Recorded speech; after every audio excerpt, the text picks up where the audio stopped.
What is stress? Hello, Professor King. My name is Michael Breen. I'll be talking about stress. The reason why I chose to talk about stress was because I feel like this is the most common thing that college students experience, especially around this time of the year for finals and whatnot. Stress is common in many people, and I would like to talk about what it is, how we become stressed, how to measure stress, and how to avoid it. So, the first question that I'll answer is what is stress? Life would be very simple if all of our needs were automatically satisfied. In reality, however, many obstacles, both personal and environmental, get in the way.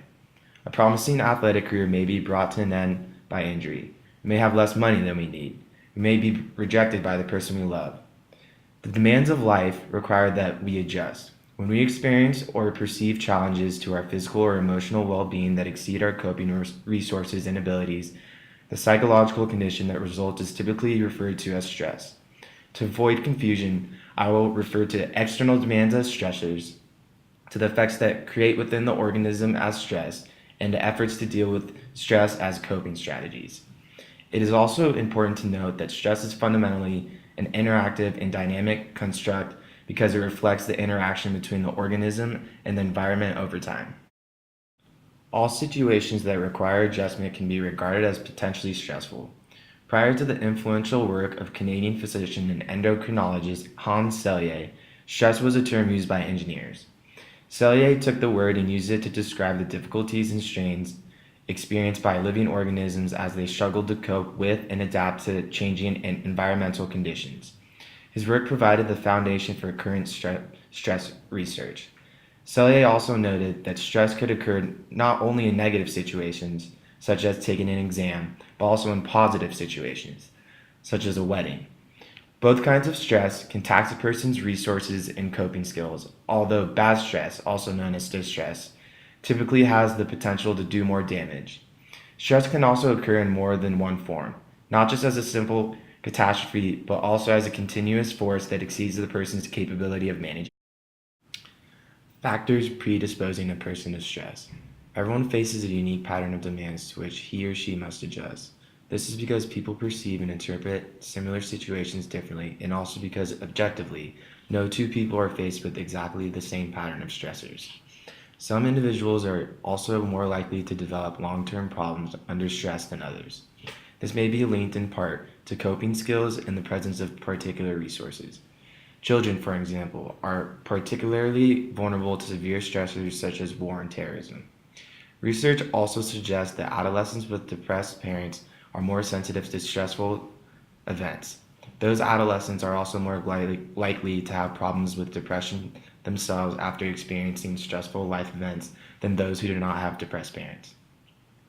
Individual characteristics that have been identified as improving a person's ability to handle life stress include higher levels of optimism, greater psychological control or mastery, increased self-esteem, and better social support. These stable factors are linked to reduced levels of distress in the face of life events as well as more favorable health outcomes. There is also some evidence from twin studies that differences in coping styles may be linked to underlying genetic differences. A major development in stress research was the discovery that a particular form of a particular gene, the 5-HTTLPR gene, was linked to how likely it was that people would become depressed in the face of life stress. Caspi and colleagues found that people who had two short forms of this gene were more likely to develop depression when they experienced four more stressful life events than were people who had two long forms of this gene.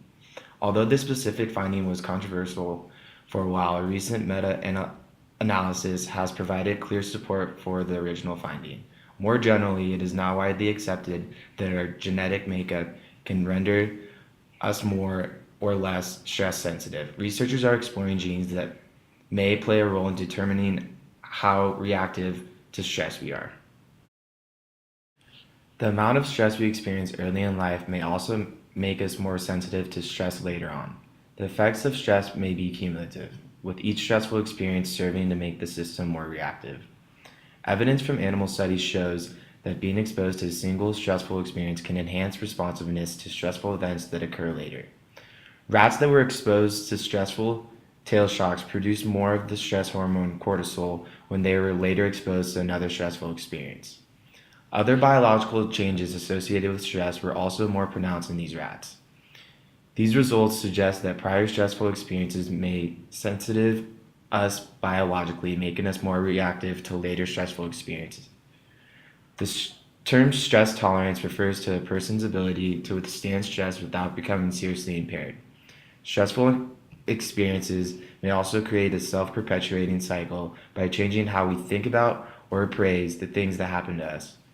Studies have shown that stressful situations may be related to or intensified by a person's cognitions. This may explain why people with a history of depression tend to experience negative events as more stressful than other people do. For an example, if you're feeling depressed or anxious already, you may perceive a friend canceling a movie date as an indication that he or she doesn't want to spend time with you, even though the reality may be that a demand in his or her own life has kept his or her from keeping your date. When you feel bad, you will be much more inclined to come to a negative conclusion about what just happened rather than see the situation in a more balanced or more optimistic way. Can you think of an example in your life when something like this has happened to you? A time that's happened like this with me, it happens all the time. Um, my roommates and I are very, very spontaneous, and sometimes when they go to lunch or dinner, I think of it as them like measuring life stress. How do we measure stress in our life? Life changes, even positive ones, such as being promoted or getting married, place new demands on us and may therefore be stressful. The stress from life changes can trigger problems even in disorders, such as bipolar disorder, that have strong biological underpinnings. The faster life changes occur, the greater the stress that is experienced. A major focus of research on life changes has concerned the measurement of life stress. Years ago, Holmes and Raw developed the social readjustment rating scale. This is a self-report checklist of fairly common stressful life experiences. Although easy to use, limitations of the checklist method later led to the development of interview-based approaches such as the life events and difficulty schedules. One advantage of the LEDS is that it includes an extensive manual that provides rules for rating both acute and chronic forms of stress. The LEDS system also allows raters to consider a person's unique circumstances when rating each life event. For example, if a woman who is happily married and in good financial circumstances learns that she is going to have a baby, she may experience this news in a way that is quite different from that of an unmarried teenager who is faced with the prospect of having to tell her parents that she is pregnant. Although interview-based approaches are more time-consuming and costly to administer, they are considered more reliable and preferred for research in this area. How to avoid stress management. Stress is a part of life and you can't always avoid it, but you can try to avoid situations that can cause it, and you can control how you respond to it.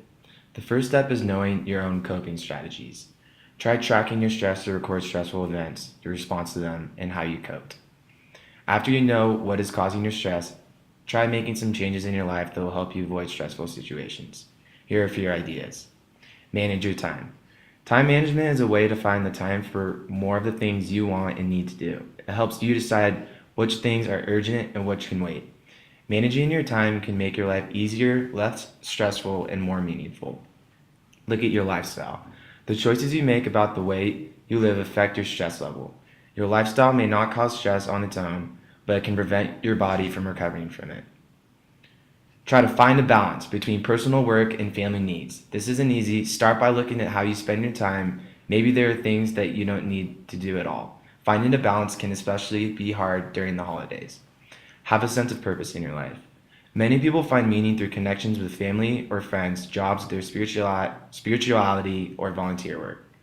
Get enough sleep. Your body recovers from the stresses of the day while you are sleeping. If your worries keep you from sleeping, keep a notepad or your cell phone by your bed to record what you are worried about to help you let it go while you sleep. For example, if you're worried you might forget to run an errand the next day, make a note so that you can stop worrying about forgetting. Adopt healthy habits. Eat a healthy diet. Limit how much alcohol you drink and don't smoke. Staying healthy is your best defense against stress. Exercise. Even moderate exercise, such as taking a daily walk, can reduce stress. Get support. Support in your life from family, friends, and your community has a big impact on how you experience stress. Having support in your life can help you stay healthy. Support means having the love, trust, and advice of others, but support can also be something more concrete, like time or money. It can be hard to ask for help, but doing so doesn't mean you're weak. If you're feeling stressed, you can look for support from family and friends, coworkers, or people that you know through hobbies or other interests. A professional counselor, people you know from church or a member of the clergy, employee assistance programs at work, or stress management classes and support groups. These can be very helpful if your stress is caused by special situations. Maybe you're a caregiver for someone who's elderly or has a chronic illness. Change your way of thinking. Stressful events can make you feel bad about yourself. You might start focusing on only the bad and not the good in a situation. That's called negative thinking. It can make you feel afraid, insecure, depressed, or anxious. It's also common to feel a lack of self control or self worth. Negative thinking can trigger your body's stress response, just as real threat does. Dealing with these negative thoughts and the way you see things can help reduce stress. You can learn these techniques on your own, or you can get help from a counselor. Here are some ideas. Cognitive behavior therapy helps you cope with a problem by changing the way you think. How you think affects how you feel. Problem solving. Problem solving helps you identify all aspects of a stressful event, find things you may be able to change, and deal with things you can't change. Assertive communication.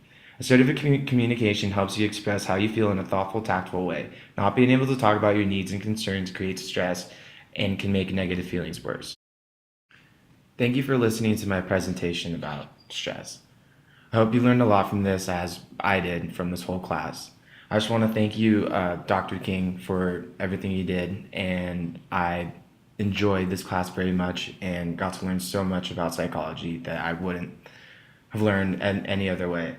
Again, thank you, and I hope that someday I can have another class with you. And yeah, hope you have happy holidays, and hope to see you soon.